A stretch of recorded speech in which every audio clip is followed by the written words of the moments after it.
Hey there, I'm Mark, in affiliation with Spectrum Pulse, and yeah, this appears to be the week of Karol G and Pooh Shiesty, and it's Billboard BREAKDOwn. I don't remember. So I want to start this relatively normal episode of Billboard BREAKDOwn with a brief announcement. The next episode of the series is going to be later than usual. In fact, it's probably just going to be text. At most, you're not going to be seeing me on camera. That's because next Tuesday, very early, I'm having a medical procedure, but between day of and recovery afterwards, it's going to take some time. You don't need to worry. Of course, I appreciate your concern. If you still want your fix of Billboard BREAKDOwn, I recommend going to check out any number of the hundreds of episodes I've released before now. Maybe mention your favorites down in the comment section below. I'm sure that'll actually be pretty interesting. Or perhaps check out my new clips channel that snags some of my more relevant moments of my coverage, both past and present. In the meantime, this week feels like a bit of a course correction, but there was a little more activity from two acts that always seem to catch me a little off guard when they chart as much as they do, and honestly, they shouldn't if I do my job well. But before we get to all of those, our top 10, where Choosin' Texas by Ella Langley is still at number 1, despite all the complaints from all the people online who say they have never even heard of the song. I don't even know what to say to some of those people at this point, because this is a song that is extremely easy to find and hear in the era of streaming. You could easily tap in if you search for it. You might even like it. Why keep advertising your own ignorance this many months in? Or actually throw some of your dollars behind something that could credibly challenge it if you're so sick of it being on top. Anyway, I've said my piece so many times about this song. Let's move on to I Knew It, I Knew You by Taylor Swift at number 2, where this is really a case where radio and mostly good sales are holding just enough to keep it moving, but at this point, I don't think it's competitive to get any higher. What might have more of a chance is Been By Now by Morgan Wallen at number 3. Sales are down, but streaming's rock solid and the radio push has begun in earnest. If there's going to be a tangible fight for the number 1 in the near future, I think it's going to come here. And right now it's holding over Boston by Stella Lefty at number 4, which regained some streaming motion and had a decent enough week on the radio, but I think this is a case where the margins might be looking shakier if the momentum doesn't increase and fast. Granted, it picked up position because Hate That I Made You Love Me by Ariana Grande slid off the album bomb to number 5, with streaming down, but the radio is mostly stable, which could potentially open the door again for I Can't Love You Anymore by Ella Langley and Morgan Wallen at number 6, where the streams are only picking up the slack, but it's probably peaked on the radio because Nashville apparently will not send a duet with two of its biggest stars of this decade to pop radio. Anyway, So Easy to Fall in Love by Olivia Dean's up to number 7. The radio is definitely peaked and the streaming gains are pretty negligible, but it was enough to edge out Dracula by Tame Impala featuring Jenny at number 8, which might have the radio edge, but even less impressive streaming. And since Ariana Grande's album bomb collapsed, we got room for Man I Need by Olivia Dean to once again hop into the top 10 at number 9. Good streaming, solid enough radio support, but that's not something I can say for Be Her by Ella Langley at number 10, which Nashville probably wants on the way out, but thanks to streaming actually picking up position, I don't think it's going anywhere. Gee, there's another song that could have gotten the pop radio crossover treatment. Seems like someone in Nashville fumbled the ball there. Again, I'm gonna keep hammering this. Anyway, our losers and dropouts are actually pretty interesting across the board here, especially in the latter group where we had some really big songs from earlier in 2026 finally clinching their year-end list spots and exiting. Stateside by Pink Pantheress and Zara Larsson, Homewrecker by Somber, E85 by Don Toliver, Swim by BTS, and might as well throw in Iconic by Mistake by LE SSERAFIM, Islet, and Cat's Eye. Although knowing K-pop, it could well rebound to get back to the Hot 100 at any moment. As of right now, it is well short of any year-end list. And for our losers, Well, it's nearly all Ariana Grande, but there are two exceptions, those being Rain to Atlanta by Drake, Future, and Molly Santana at 91, and Rubbers by Phoenix Flexin at 90. I had my rant about the song's generative AI components last week. If Billboard's looking to be anywhere near consistent, why is this still here, even if it's near the bottom? Are you just gonna let it fade naturally so you don't have to make a judgment call and potentially piss someone off? Is it only just the impersonation of artists that bothers you? Because this is way more revealing about Billboard's principles than anything else. Something to keep in mind. Anyway, Ariana Grande.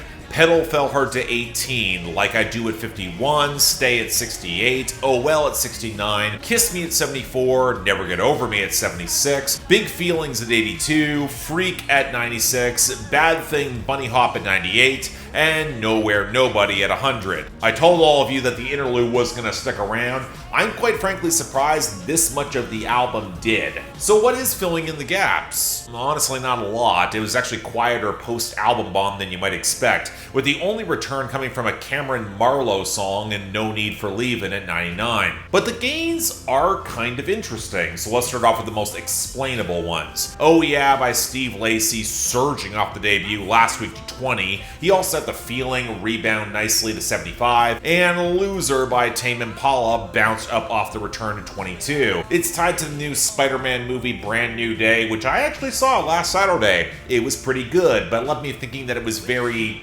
transitional. If you've seen it, you know. It's not the worst Spider-Man movie that I've seen, but certainly far from the best. Then we had the losses last week that bounced back pretty big. Really wish more of them were any good, because of the best is Mexico Honey by Casey Musgraves at 39, compared to, I don't know, Self-Aware by Temper City at 37, Something to Lose by Stella Lefty and Vincent Mason at 46, Woman by Kane Brown at 55, and Noble by Femi at 61. That's a problem. Thankfully, there are some songs that are making the best of the vacuum, and I wish more of these were good to great too. Rethink Some Things by Luke Combs being a real culprit at 53, alongside Phone Keys Wallet by Lainey Wilson and John Mayer at 48, or Matadora by Karol G up to 58, mostly due to her album impact. We'll get to it. But there is some quality here, I must admit. I don't love Morning Dew Donk by Beyonce at 31, but the quality of the performance is hard to overlook. Then there's Rain Dance by Dave and Thames at 49, Rein Me In by Sam Fender and Olivia Dean surging to 50. Looks like they're finally trying to catch up with their UK dominance stateside this year. Chevy Silverado by Bailey Zimmerman hit 52,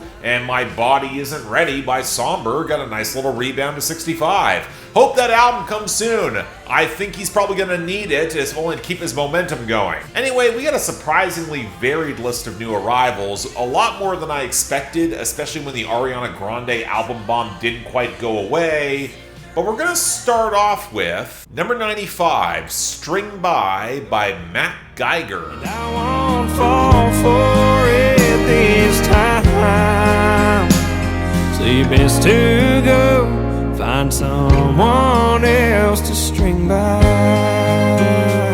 Before we get to our twin mini album bombs this week, yeah, I didn't know who this guy was either. He's actually from Australia, so he can join the ranks alongside Keith Urban as country acts from that side of the globe. This is from his EP that dropped earlier this year and got really good reviews in certain circles. And my first observation is, oh wow, Zach Top's influence might be slow, but it's growing and I'm not exactly against it. Seriously, what this immediately reminds me of are the mid-90s neo-traditional acts with plentiful pedal steel and fiddle to anchor it, though that fiddle here sounds a lot tinnier than it really should, and Mack Geiger has a credible enough voice to fit in that lane. There's a reason why a certain stripe of indie country fan has really gotten behind this. But then we get to the songwriting, and I think I want to like this a little bit more than I do, where from the first verse he implies that he goes back to this woman who's stringing him along, and this is his final message for her to just stop. It's very much still drawn to her presence and waiting for her attention,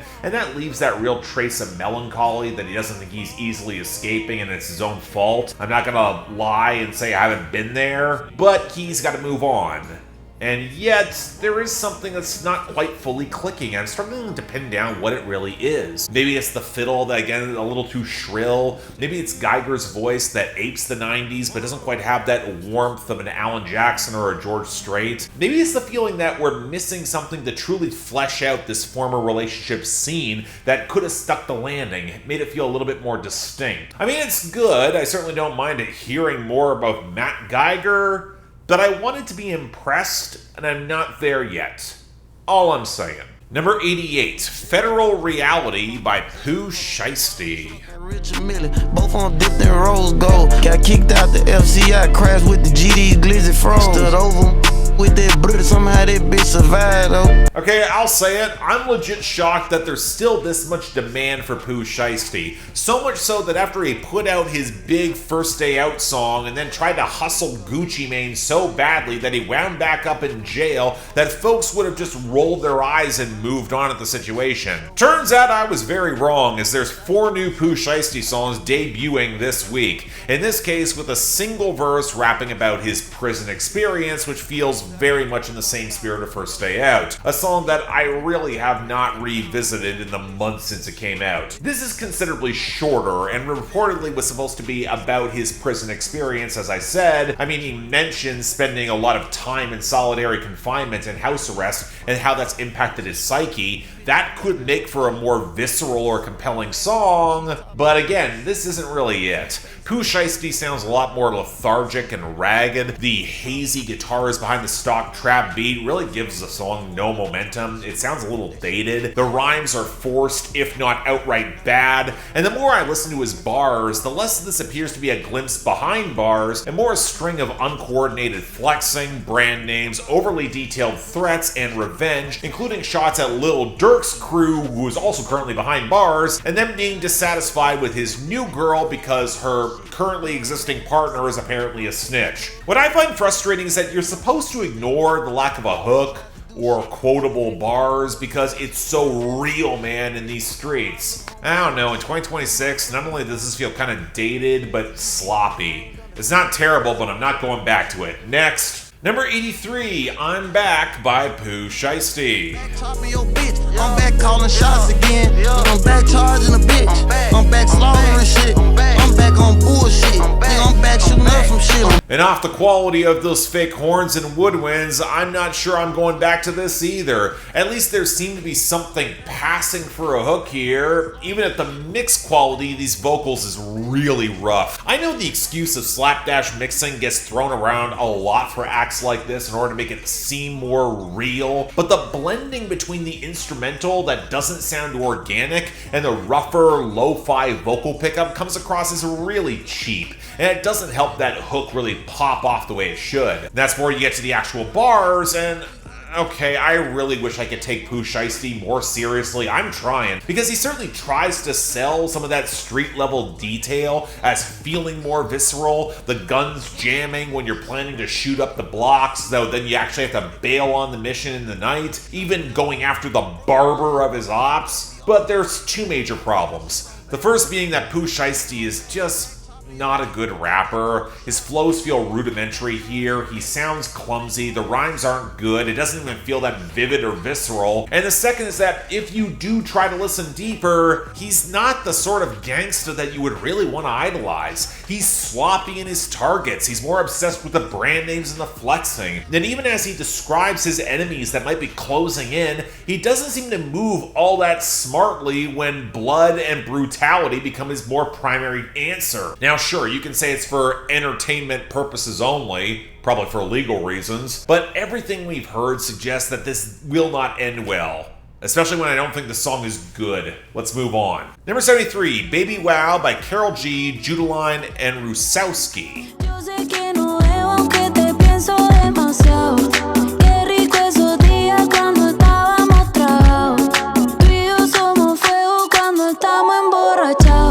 Well, Oh, this is ironic. I keep commenting every time that Karol G probably doesn't get enough attention given how often she consistently charts, and then I'm caught a little bit off guard with the 3 new entries she has this week, all with pretty substantial guest features. Judeline is a husky voice Spanish pop singer who put out her debut album in 2024. Rusowsky is also from Spain and broke out last year, but appears to be a little bit weirder from what I can tell at first glimpse, especially given how he bends and contorts his voice. Although what's probably most recognizable to me with this is the very obvious Move Ya Body flip. That's a Nina Sky song from 2004 that wound up on every 2000s dance playlist, and where I really wish this song had a strong enough hook to overpower that association for me. A good watery synth backdrop and some of the percussion chops give this song a decent throwback R&B vibe to support Karol G's longing post-breakup melancholy, where this is well past not over it and closer to, yeah, you know what, let's just hook up again. Honestly, if it was just a Karol G track, I might be fine with the flip. Probably would accentuate the loneliness when it comes to making a bad decision rather than Judeline echoing her sentiment and Rusowsky barely playing foil, especially if all the rumors are true and all this is actually subtext about Karol G's breakup with Fide after a 3-year relationship. As it is, if I'm stuck saying that I would probably go back to the Nina Sky song before this, it's not promising, but I also think it's pretty good anyway. I think I'll take it. Number 56, Reap What You Sow by Pooh Shiesty. I miss you, bro. The streets say you reap what you sow. Okay, you reap what you sow. Trey, they died once you off next to his pole. Only nigga knew he had dope in his shoe with Dario. I shouldn't have to tell you that it's only the first 4 songs from the Pooh Shiesty album that actually charted in the Hot 100. What surprised me is that it was the 3rd and 4th songs that charted the highest, especially when they don't appear to have music videos, which gives me the uneasy feeling that they're charting more because of some of the criminal allegations and storytelling that's blended in alongside them. Although in this case, I kind of like the guitars and strings and that thicker bass lick behind the better balanced trap percussion, but this is another case where it feels like the underlying appeal is what Pooh Shiesty is saying to the camera, to provide a voyeuristic glimpse into Memphis street-level bloodshed, where Pooh Shiesty really did all that bullshit and was hard enough in order to beat every charge and allegation, or so he says. But it's also trying to walk the thin line of doing all that but avoiding potential prosecution for what he's actually involved in. He's talking but not talking, showing subtlety, which is what the extended outro is trying to emphasize what you're supposed to do. What drives me crazy is that for as much as the song is about laying low, playing slow, in order to avoid all the mess, there's so much recklessness in what he's put on record that it all feels like a pose. It feels like a veneer, the sort of thing that the real hip-hop crime channels on YouTube will make content about and extrapolate wildly. Probably with the cooperation of rappers who should really know better. I don't get all the vicarious thrill from any of this. All I hear are a lot of questionable decisions. And speaking of which, number 44, Ahi by Karol G and Drake.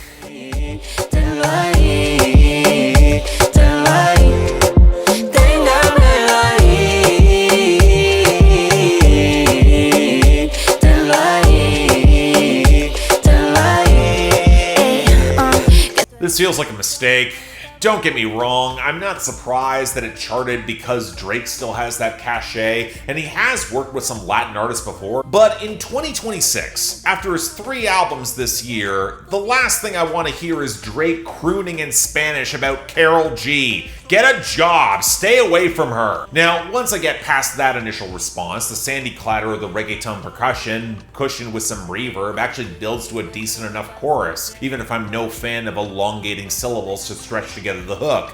And I actually think Drake's singing in Spanish was better than I expected. So why didn't they just stick with that? Seriously, in the final third of the song, there's this beat switch straight out of Habibti for Drake to start lusting in English after Latina women, and it utterly kills the vibe. And then I translated the lyrics, and suddenly all this got a lot worse. Karol G is plainly processing her breakup, she just wants to enjoy the night, and Drake is playing the creep who makes it clear that he is next in line, and the through line of the song is her basically telling him to keep himself somewhere else. It's not even that she says it won't happen, just not right now as she's processing her pain. And for some reason, Drake doesn't get the message. It's the maddening fact that Drake just can't keep well enough alone. And when I was giving him a chance again on an otherwise competently constructed song, he blew it. Karol G frankly deserves better. Let's move on. Number 42, Last Man Breathin' by Pooh Shiesty. Last motherfucker breathing. Ever since I got my first button, spanking shit been easy. Gotta be the last motherfucker. Should've shot my ass again, thought he was dead, still was breathing. I bet he ain't the last motherfucker breathing. 37 niggas want me dead, some don't need to know the reason. Bet I be the last motherfucker breathing. Okay, last the Pooh Shiesty here. I think what caught me off guard is that there is an actual hook and verses in comparison with the one extended verse / rant, but that might be due to the sharper, whizzing trap percussion around that very liberal Tupac sample, which actually gives the track some urgency and demands Pooh Shiesty keep up in his flows. I can't say he always delivers, but this is a song where he's at least trying to paint prison life and violence around his experience with a bit more visceral detail. He steps it up, and I'll give him credit. The first verse in particular is really strong, and the juxtaposition between the heavily surveilled life behind bars with a lot of detail and the lack of real gangsters in the streets when he gets out. And the second verse highlights the poverty and desperate situations that would have him gunning down his ops, but has granted him a certain amount of wealth now, at least until he has to get back in the trenches, leading to a difficult balance that he's trying to hold, and it feels a little bit more emotionally complex and realized here. It's not new compared to the other songs on the album, but the stakes feel more urgent. And while his flow and wordplay is still not impressive, I think it's better here. Of the 4 songs that charted, this is probably the best of them. I think it's actually quite good. I'll give Pooh Shiesty that. If you want to hear one, give it a shot. Number 41, Still by Karol G and Bruno Mars.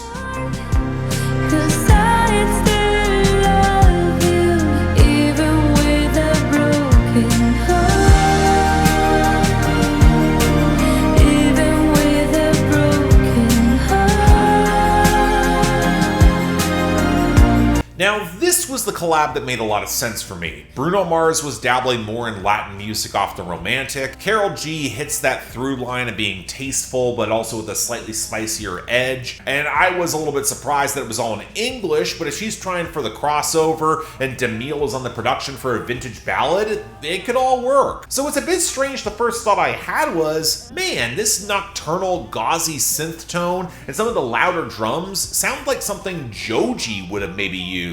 It's an interesting choice to add a little bit of character to the soft-focused, tentative yearning that's set up between the two of them, falling in love but terrified of being left behind and it all falling apart. So this is the moment where they profess they would still be yearning even if it doesn't wind up working out. And I like Bruno Mars offering more consolation on the second verse, showing much of the same insecurity, neither of them overplaying the song for histrionics when they both really could have, and not particularly complex, but for this kind of ballad, I actually think it's pretty charming.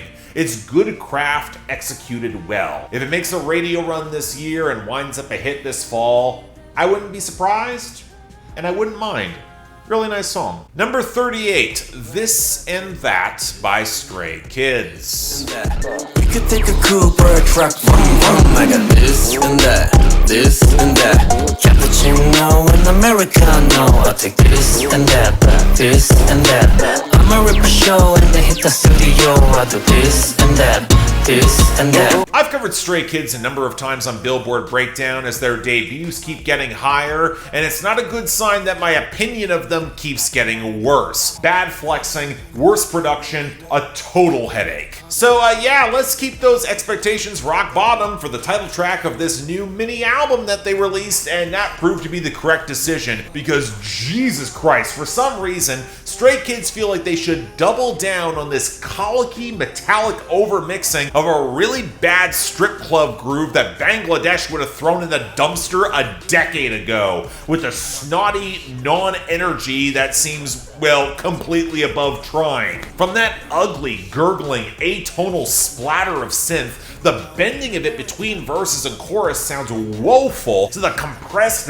bassy knock that could have potentially had some muscle or menace or atmosphere if it was mastered remotely properly, or if Stray Kids brought any vocal presence. And that's before we get these turgid guitar revs on the second verse that don't connect into the hook at all. There's no transitions here. And then a bridge that's trying to swell up for major key grandeur, and it matches with everything even less. Then there's the writing. I don't think BTS's rap flexing on Arirang was good, but there was a little bit more ambition than what Stray Kids are trying here, wanting both this and that. The Shocker wanting a whole two things, both the cappuccino and the Americano. You can't have both, you know that, right? Might give you some energy. And the rest of the bragging's just inane. And that's a really bad choice when it sounds this arrogant and presumptuous. There's no detail, no texture. The most interesting line translated on the second verse is, "My rap is the meat patty, it could never be left out." Kind of ironic, because I don't hear any meat to this at all. It sucks. If we don't get any more from Stray Kids, I'd be just fine. And finally, number 19, Jaded by Koe Wetzel and Ella Langley. How'd you get so lonely? How'd you get so cold? I don't wanna hurt you, baby, I just wanna know. How'd you get so jaded? How'd you get so jaded? Now this is an interesting pairing, and one that actually gave me a little hope. Ella Langley, you all know, but Koe Wetzel, you might need a reminder. He falls in a fascinating place. The guy perpetually on the downward spiral who can write one hell of a melodic hook about it. I mean, I was just happy that the right favor was called in and it's Ella Langley this time, not Jesse Murph. Now, I did have some real reservations when I saw Ernest on the songwriting team, and the song being produced by Gabe Simon, his most notable credits being with Noah Kahan on The Great Divide, and Jordan Schmidt, whose name has been all over 2020's Music Row projects of varying quality, instead of Ella Langley's current crew that helped her break through. And thus the song, well, I'll be honest, I hear some potential.